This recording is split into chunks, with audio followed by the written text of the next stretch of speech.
नमस्कार साथियों, मैं अनीता श्रीवास्तव आपका हार्दिक अभिनंदन करती हूँ।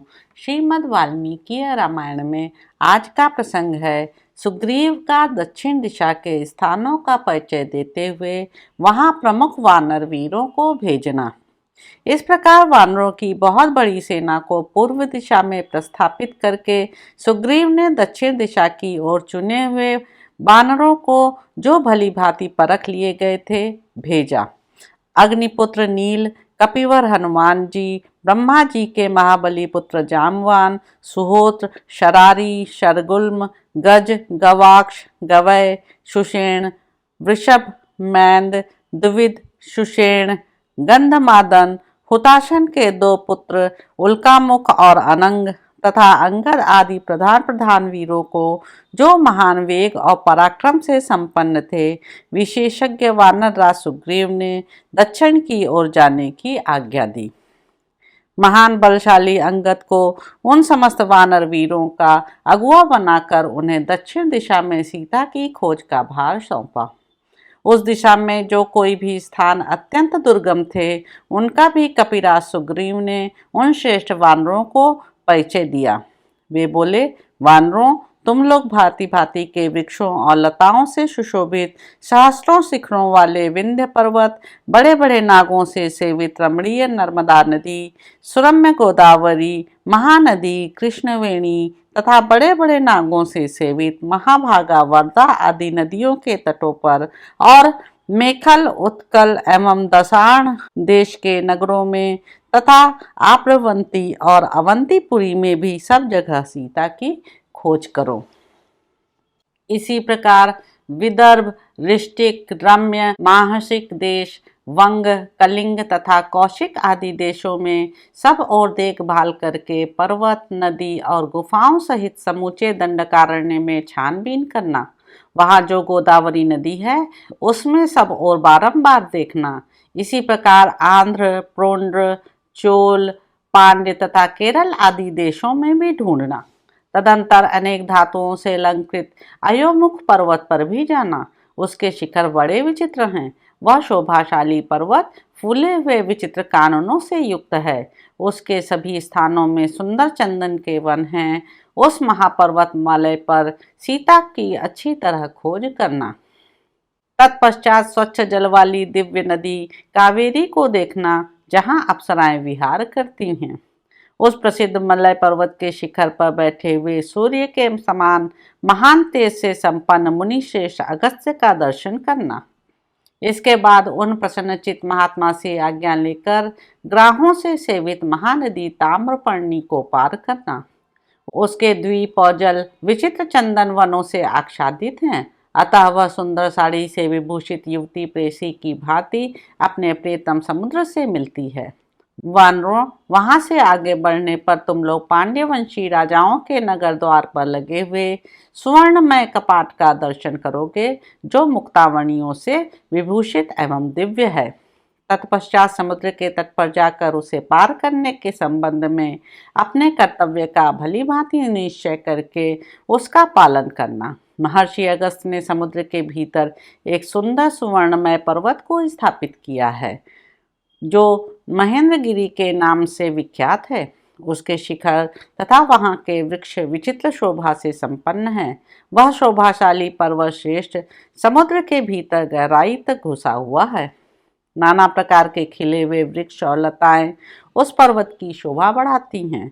देवता, ऋषि, श्रेष्ठ यक्ष और अप्सराओं की उपस्थिति से उसकी शोभा और बढ़ जाती है।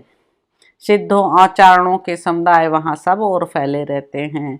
इन सब के कारण महेंद्र पर्वत अत्यंत मनोरम जान पड़ता है।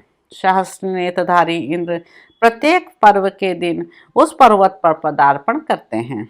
उस समुद्र के उस पार एक द्वीप है, जिसका विस्तार 100 योजन है। वहाँ मनुष्यों की पहुँच नहीं है। यह जो दीप्तिशाली द्वीप है, उसमें चारों ओर पूरा प्रयत्न करके तुम्हें सीता की विशेष रूप से खोज करनी चाहिए। वही देश इंद्र के समान तेजस्वी दुरात्मा राक्षस रावण का, जो हमारा वध्य है, निवास स्थान है। उस दक्षिण समुद्र के बीच में अंगारका नाम से प्रसिद्ध एक राक्षसी रहती है, जो छाया पकड़कर ही प्राणियों को खींच लेती और उन्हें खा जाती है। उस लंकापुरी में जो संदिग्ध स्थान है उन सब में इस तरह खोज करके जब तुम उन्हें संदेह रहित समझ लो और तुम्हारे मन का संशय निकल जाए, तब तुम लंका द्वीप को भी लांघ कर आगे बढ़ जाना और अमित तेजस्वी महाराज श्री राम की पत्नी का अन्वेषण करना। लंका को लांघ कर आगे बढ़ने पर 100 योजन विस्तृत समुद्र में एक पुष्पितक नाम का पर्वत है, जो परम शोभा से संपन्न तथा सिद्धों और चारणों से सेवित है। वह चंद्रमा और सूर्य के समान प्रकाशमान है तथा समुद्र के जल में गहराई तक घुसा हुआ है। वह अपने विस्तृत शिखरों से आकाश में रेखा खींचता हुआ सा सुशोभित होता है।